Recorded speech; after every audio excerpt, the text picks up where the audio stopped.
Welcome to Go Mustangs Sports as we take a look at women's volleyball. I'm Dave McHugh, joined by head coach Dave Trumbo. And coach, been a while since we've talked to you guys, so I apologize to your fans out there now. But 18-0 to start this season.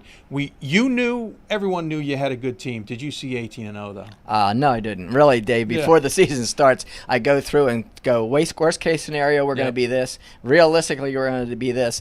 Over the top, we're going to be this, and we're over the top right now. Yeah, we're at over the top right now. No way do we expect to be 18-0 right now, and really some matches not playing as well as I thought we could, but some matches just playing unbelievable things that I just shake my head. I can't believe she made that play. Well, and bigger than that, you've only lost 2 games in all of your matches. You're 54 out of 56. That's pretty impressive to say the least as well.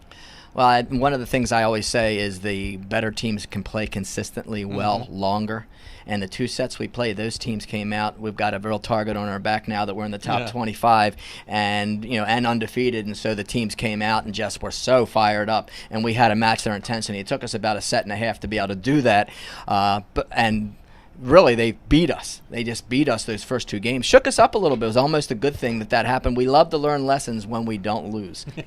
Speaking of the top 25, after what happened last season, how successful your team was, though losing earlier in the tournament than you certainly wanted to. And then knowing what you had coming back, were you a little surprised it took as long as it did to get kind of that recognition? I know it's just a recognition thing, but it seemed to take a while. I mean, you changed your name 4 or 5 years ago. Yeah, true. People don't know who in the heck Stevenson is out on the West Coast and the Midwest. And to tell you the truth, there's not that many really strong volleyball powers on the East Coast. And so you've got to play them to get recognized. Now, we've really been recognized by our record, and we're beating better than average, really pretty good teams. We've not, now Hopkins was 27th when we played them the first time.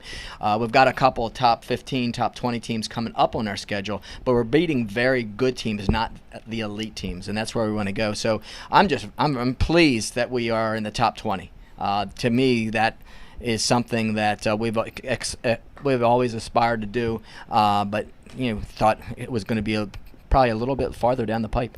You talk about consistency. You talk about certainly the best case scenario. What's been the secret to this team? What has been kind of the part that has stood out the most that's allowed you to go 18-0, that's allowed you to have this great a start? Well, I think it's a number of things. It's not one thing. Defensively, we are holding our opponents to, I think, 0.58. I mean, that's their hitting percentage, which is phenomenal. I mean, that's just unheard of. And the athleticism of our girls is, and desire to not let that ball hit the floor. That's one thing. And then you look at our game against Hopkins the other night, and we had all 5 hitters had really good matches. Not great, but we were so balanced. They can't key on one kid. When you look at the stats, say Hopkins coming in, we knew we had to stop Megan Donahoe. She's an All-American. We knew she was going to get 60 swings in a 4 or 5 set match. And we knew we had to stop her. We did a great job of stopping her, held her to 32 swings, and she was 0.90 or something like that. So probably the consistency and you have to have 5 good hitters, so they can't key on any one particular hitter and the defense. When we look at it, you've only played a handful of games at home. A lot of these wins are coming on the road. You're certainly battle-tested. Is that going to help you, especially when you get to conference play? Is that going to help even when you come back and play more home games? I don't really think it matters to us. Whether we play home or away, because you play in a lot of tournaments on the weekends, the chances are that you're only going to get 3 weekends at home. We only have 2 this year, and you get half your conference matches at home. So we don't really talk much about being home and away. It's so nice to have those 4 matches at home, not to have to travel. But the girls have fun. I mean, it's such a chemistry sport, such a relational sport.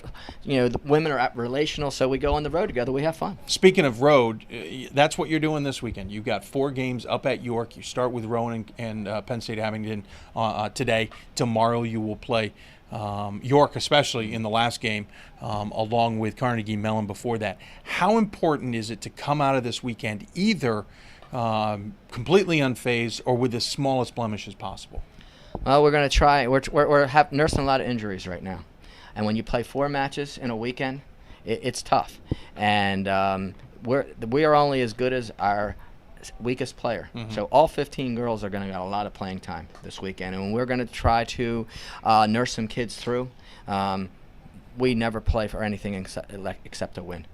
I mean, that is, Yeah. we keep scored everything in practice. Everything is competitive. We've got a bunch of competitive girls, and they don't care who was on the other side of the net. They want to win. They want to win every point. So there will be, we've got some girls that are not able to play this weekend. Last weekend, our top middle, Meg Miller, couldn't play. Kelly McKenzie and Kelsey Stave stepped right up, and we beat Susquehanna 12-2. They're a very good team. So I was real pleased with that. Same thing's going to happen this weekend. We will limit swings for some kids based on shoulders and ankles and knees and things like that. But when it comes down to it, probably Carnegie Mellon is our toughest opponent this weekend. York is good and can play really well. They're definitely stronger than last year. Carnegie Mellon played the number 12 team in the country to a 3-1, and all the scores were close. That's going to be a real test of our will because every team, as I said, comes in fired up, and I know they're going to be fired up on Saturday morning to try to beat us. You talk about the injuries real quick. You talk about some of the adjustments. Obviously, it means you have to go deeper under your bench. It's that time of year, though, where the grind has really gotten. If you've played 18 matches, obviously, you're going to add 4 more this weekend. But how do you start managing that just a little bit? Do you, in practices, do you have some players kind of sit off for a little bit? In games, do you kind of pull the trigger maybe faster than you normally would? Not so much in games, but definitely in practice. We try not to beat them into the ground, because volleyball, for instance, if you've got a sore shoulder, and that's a common volleyball injury, you can't say, okay, just play back row, because you're still going to swing. Right. You're going to swing from the front. You're going to jump.